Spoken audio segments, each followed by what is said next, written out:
This is a jet-powered RC car, and this is an airport runway moments before I attempted to break a land speed record. Going for power on now.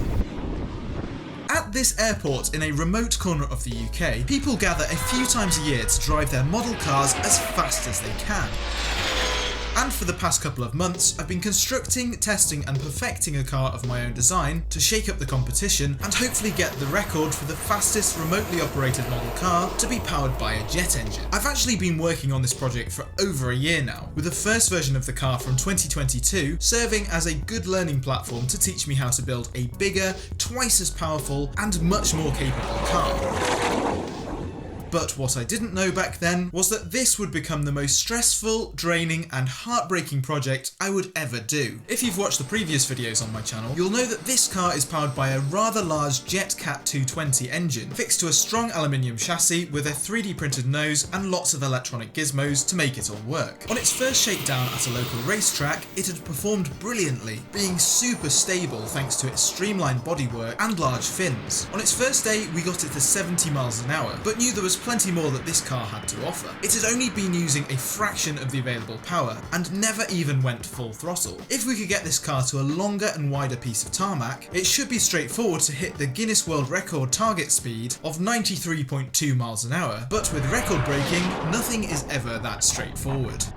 First, I found a willing helper to assist with the record attempt. Watch out! This is Matt from the YouTube channel DIY Perks, who you might have seen in some of my previous videos. Next, I needed to prepare the car. Unfortunately, I didn't have time to develop my own wheels for the car, so I'd have to use standard foam tyres and hope that they'd survive the insane speeds that they'd be rotating at if the car ever went to full throttle. That being said, I did have time to improve the radio connection between the car and the controller, so I shouldn't have any range issues. Next, I added kill switches for emergencies and practicality, and then I just had enough time to add my updated list of Patreon supporters' names to the rear fin. Now it was time to tackle the third problem of actually getting to the event, which was scheduled to happen on the first weekend of July, which even for the UK should have had sunny weather and calm winds. So it's more rainy today, and then tomorrow rain. But oh look, sun in the afternoon. Well, it's better than it looked to be. Yeah, it looked like it was just going to be solid rain all the time. Here's to the start of a good trip, to the success of the land speed record. Yes. We would miss the first day of the event, but some people were there already trying out the runway in the rain with some mixed results. It would turn out that the rain and crosswind would play a key role in our record attempt over the next few days. So we've arrived in Wales at our accommodation, and now we're just going to get some pub food. After refuelling ourselves, we returned home for an evening briefing to make sure that we had a solid plan nailed for the following day. Now all we needed to do was get some sleep and hope for some better conditions on the day where we try and break the world record. Morning, James. Morning. Weather is looking pretty windy right now, and also it's scheduled to rain all morning. So James, we've arrived. We've arrived, it's not raining. It's... Sorry I keep going on about the weather, but Yeah. We're at Llanbedr Airfield. It's a great big open space, so it's going to get affected by the wind. To me, it looks quite favourable to drive the car, but there's a bit of a wind.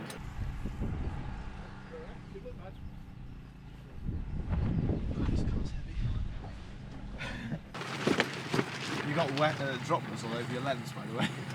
There were loads of other people at the event, each trying to up their personal best speeds, using a variety of mostly off-the-shelf electric cars, but some with a few interesting modifications. We had loads of interest in our vehicle, which, to be fair, might have been because it more resembled a missile than a car. Do you think he has a good chance? What, to break the jet record? Yeah. Easy. Yeah, she's a beast. Good luck, guys. Thank you very much. Thank you. We've set up camp, and now we're going to do our first very important test, which is a range check. Using my skateboard to ride away from the car with the transmitter, I was surprised to find that the range seemed to be better than what we needed it to be. So I can hardly see the car right now. It's so far away. I mean, I can't actually see it. We now needed to demonstrate to the event officials that the car was safe to operate by firing up the engine, but before we could get a chance to do that, the rain returned. This was all pretty frustrating, but at the same time I was starting to appreciate just how many challenges land speed record breaking can throw at you. There is no form of advanced engineering no form of record breaking where you get it smooth. It just doesn't happen. It wouldn't be record breaking if it did happen that way. Records were broken every week. But it doesn't matter really whether you're playing with a world record breaking car, a high-speed aircraft, high-speed boat, or any form of advanced engineering, rocketry or whatever. This is the terrible part about trying to break a record. You'll see, once you start, you're past the point of no return. So you have to go on. You've got to go on. There's no going back in life. You start something, you've got to finish it. Thankfully, the weather improved and the track dried out quickly, so it was now time for the first engine run-up, watched carefully by Stuart the scrutineer to make sure that the engine would shut off and the brakes apply in the case of an LOS, a loss of signal, and that the car could be started and stopped safely.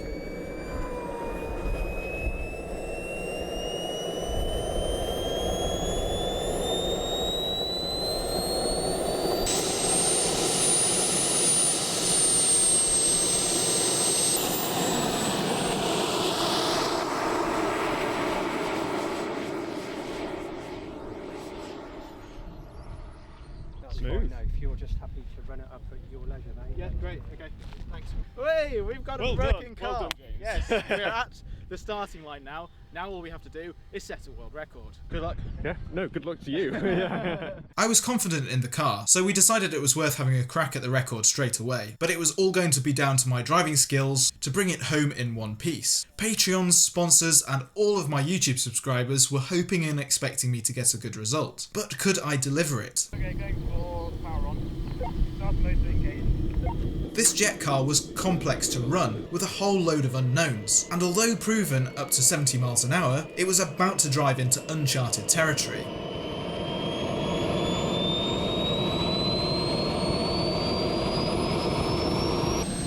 Okay, going full throttle up now. Go, go, go!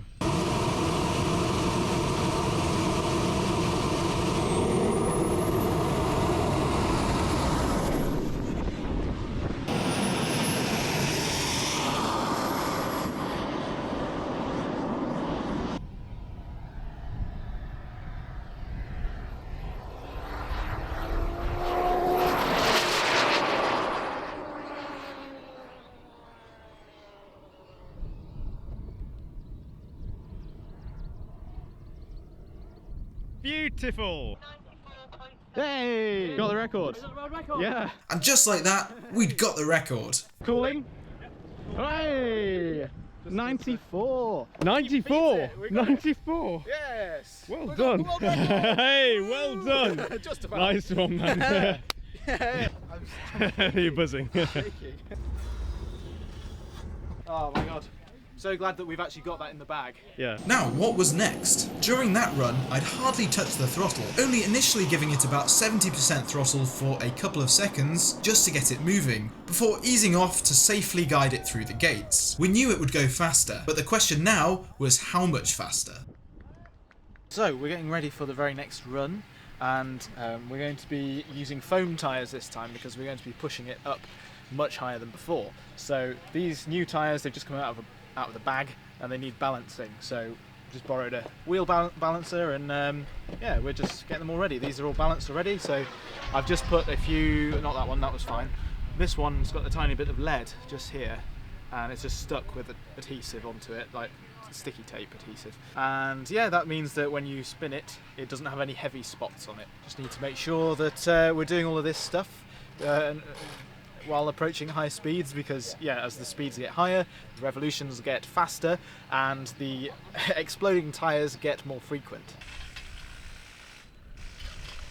At the event, there were some especially helpful people, and none more so than David from Scorched Parts, who I really appreciated spending the time away from his own car to come and help set up the optimal wheel geometry for the jet car. As the all-out RC car speed record holder, he really knows his stuff, and even managed to make a 208 mile an hour run in the wet look easy earlier in the day. Again though, with record breaking, nothing is easy, as David would find out later on in the day when his world record car ended up on fire at the end of a run. The wind had dropped and conditions were looking more favourable. What would the jet car do when holding open the throttle for a little bit longer? Would all go to plan? Well, we would be in for a mixed result. Quickly, just before I show you the second record attempt of the weekend, I wanted to give a quick shout out to PCBWay, who sponsored this month's video. As you might remember from the first video in the series, PCBWay actually manufactured the chassis for this car, and you might want to get them to manufacture parts or PCBs for your own projects. It's really simple to upload your design files to PCBWay's site, and they offer a whole load of different services, from PCB printing to PCB assembly, CNC, 3D printing, OEM, and lots of other services too. So make sure to go to PCBWay.com for a one-stop solution for PCB prototype services and more. Right, time for the second run of the day. As with every run, this could end in disaster. So I checked everything, made sure the course was clear, Clear the door, runway's yours. Okay, thank you. and opened the throttle.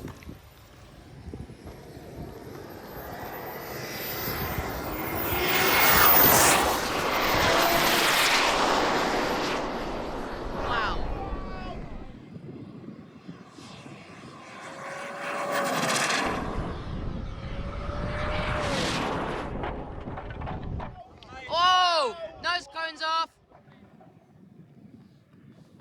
Whoa. Okay, interesting. So, we've got the nose cone here. 137! 137, well done! Somehow the car had gone through the gates at 137 miles an hour, lost its nose for some reason, and then continued onwards to stop safely even with its radically altered aerodynamics.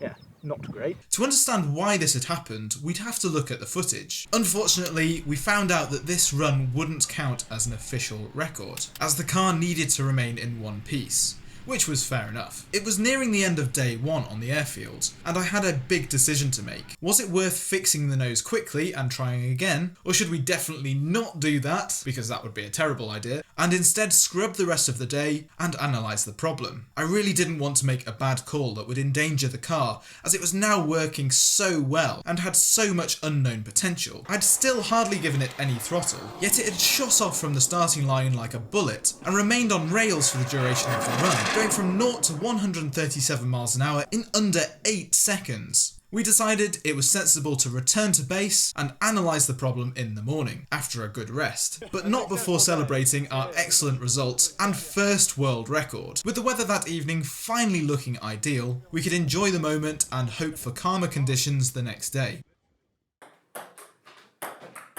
With the weather in the morning looking terrible, we decided to bide our time and wait for the afternoon. So it's the next morning, and we've just been playing a bit of ping pong. Before that, we were looking at the footage that we shot yesterday and trying to analyse why the nose came off on that second run. Oh, it wasn't actually attached to the bottom of the car. Yeah, James forgot to put the bolts in. Yes. So it wasn't actually a flaw in his design. Scrubbing through one of our angles, frame by frame, we noticed the nose had lifted off suspiciously cleanly from the base of the car, where it should have been mounted to using 2 M4 bolts. And these bolts were mysteriously completely absent from both the nose and the car when we retrieved them. So I'd forgotten to put these bolts in. Matt had actually noticed that I'd forgotten to put those bolts in, but thought I was just going to do it. At some point before the run. It was my fault. Obviously, that nose had no chance of surviving the run because as soon as we hit a small bump, we briefly had the underside of the nose exposed, and therefore it just took off from the rest of the car, never to be seen again. Thankfully, I think we can fix the nose, so we're going to do that in a few minutes when we're back at the airfield. Unfortunately for us, although we'd waited until later in the day, when the nicer weather was forecast at the airfield, when we got to the runway, there was an even stronger crosswind than the day previous. The nose was repaired with some spare 3D printed sections, and now safely bolted to the base of the car, with Matt double checking. The crosswind was very concerning, but I'd seen other drivers pass through the timing gates completely unaffected, many commenting that they'd hardly felt it.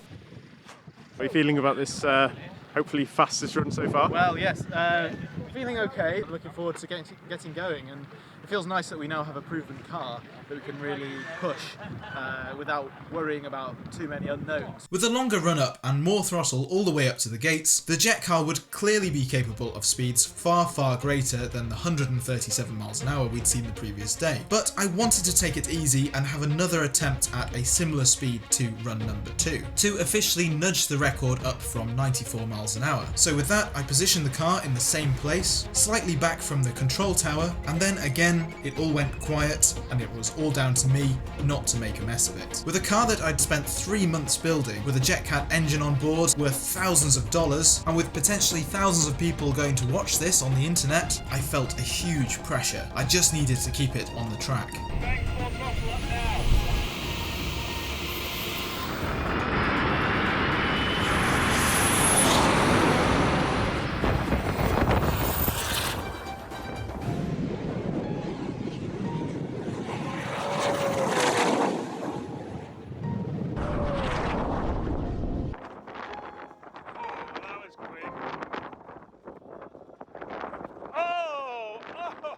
And just like that, it was all over. That was not good. Oh dear.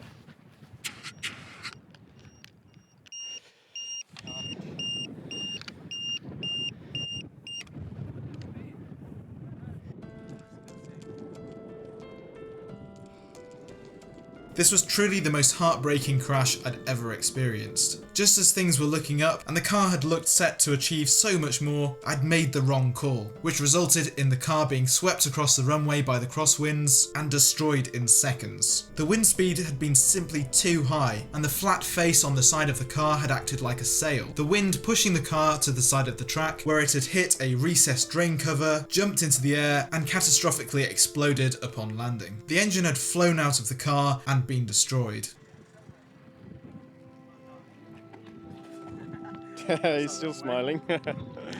Come on, James. Although this project had ended with a bang, I was reminded in life that things rarely go smoothly, and there are many ups and downs to every challenge you take on. The car had been destroyed, but it had achieved a great thing during its short life. We'd achieved what we set out to do.